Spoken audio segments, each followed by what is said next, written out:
entity ID, and this is an entity stop entity, which contains, once again, the entity ID, the revision ID, and the bundle. These are the things, this is, and you get a list of these. You can extract from the stub entity all of these with the usual. This is another thing that we do all the time, really all the time. Entity get info, entity type, entity. You will use this all the time because this is how you can extract these really important information. So is that a crew mode? Excuse? Is this a dump to the screen like a crew mode, like a DSM? No, these fields in the variables. I got you. These fields in these three variables, because think of it, you tell it that this is, if you fill this in with, let's say that it's a node, right? It's a node, and you pass in a node, then it knows from the, I have several ways I can show you the entity info hook too. It knows that the entity ID comes from the nib, the revision ID comes from web, and the bundle comes from the type. How does it know that? That it knows because node module defines it.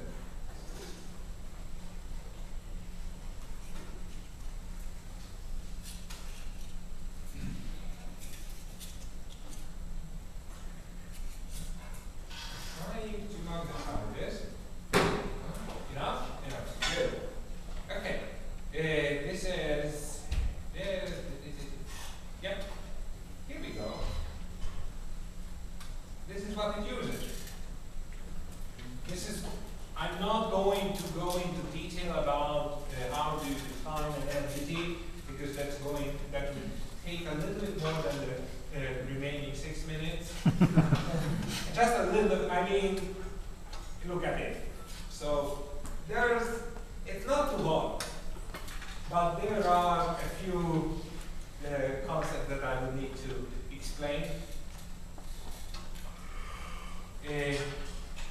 But maybe one last thing here that worth mentioning are the view modes. That's awesome.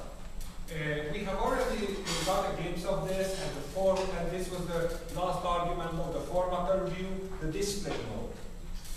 When you are looking at an entity, you always have a display mode. You no longer have a full and a teaser node mode. These are just the view modes of the node entity. But you can have an RSS, and you can have any number of view modes that you want to define. You can just entity alter into it this, and then make your formatters react to that display mode, and it's just gonna work. If you put up a JSON view mode, that's going to work too. There's absolutely nothing here that would mandate HTML. Drupal 7 puts everything in a page array, and only at the end of the request renders it. And you can easily tell it to do it into JSON instead of HTML.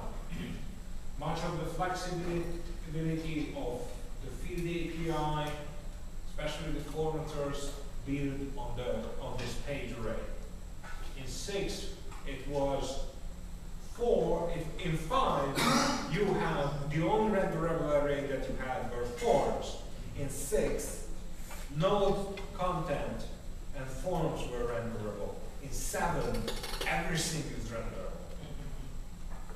This is pretty much the evolution, and this is pretty much a lot of things that happened with 7 is that you were able to do minor things, you were able to do limited things with 5 or 6, and suddenly you can do everything in 7. Much like with tagging, you know? You were able to tag a node before, and because you could only tag nodes, everybody was writing these extremely stupid modules where everything became a node. And they even wanted to put it into 4. This is no longer necessary, everything became an entity. All those things that people wanted to become nodes became entities, which are way better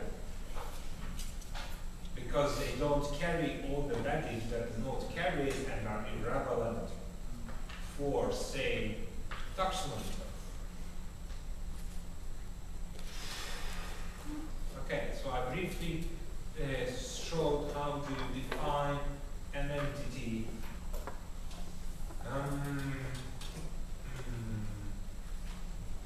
Can you give us a 2-minute roadmap for Jubilee?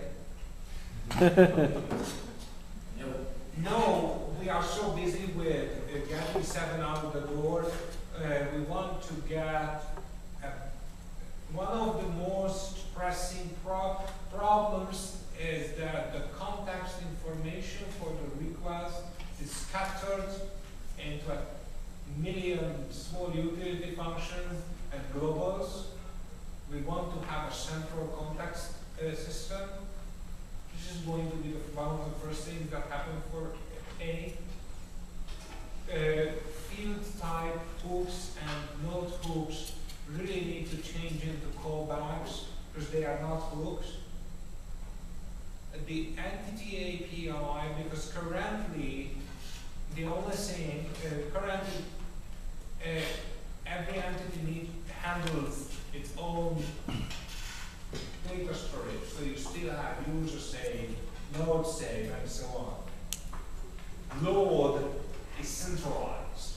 So while there is still a node load, it's a one-line wrapper against entity load. So there is an entity API module already, which will centralize all this, you know, entity insert, entity update, entity delete. So that needs to get in. Once that's in, it also adds metadata to entities. Now, if you look around, what you got is that we are telling people to use fields for everything. What is not a field is an entity. Now, you get to the point that very quickly, because this code already exists, right? You get to the point where everything is either an entity or a field, and all of those things have metadata on it. Now, what do you have if you have a query builder which can query most things, and those things have metadata on it? That smells suspiciously close to views. It's not views because it's going to be a drastically different architecture, but a